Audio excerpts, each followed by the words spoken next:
Operation polo అని మనం పిలుస్తూ ఉంటాము అండి. మరి ఆపరేషన్ పోలో దేనికి సంబంధించింది అంటే గతంలో నిజాం పరిపాలన ఈ హైదరాబాద్ సంస్థానం పైన ఉండేది. సో హైదరాబాద్ ప్రాంతాన్ని గతంలో నిజాంలు పరిపాలించడం జరిగింది. సో ఆ పరిపాలించిన తర్వాత మనకి ఇక్కడ భారతదేశానికి స్వతంత్రం వచ్చింది.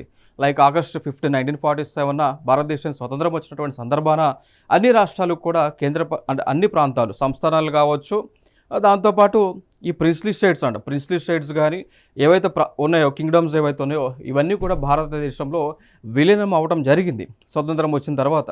సో విలీనం అవ్వడం జరిగింది. కాకపోతే కొన్ని ప్రాంతాలు ఫర్ ఎగ్జాంపుల్ మనం చూసుకుంటే జూనాగఢ్ అనేటువంటి ప్రాంతం కావచ్చు, లేదా హైదరాబాద్ కానీ, జమ్మూ అండ్ కాశ్మీర్ కానీ, సో ఇట్లాంటి ప్రాంతాలు భారతదేశంలో విలీనం అవ్వడానికి ఆ రోజున ఇంట్రెస్ట్ చూపించలేదు.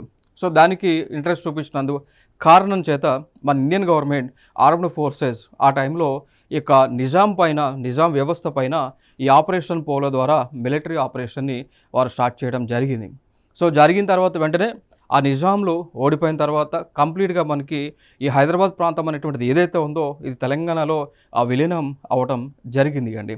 సో తెలంగాణ ప్రాంతంలో విలీనం అనేటువంటిది అయింది. సో అది దేని ద్వారా ఆపరేషన్ పోలో ద్వారా విలీనం అవ్వడం జరిగింది.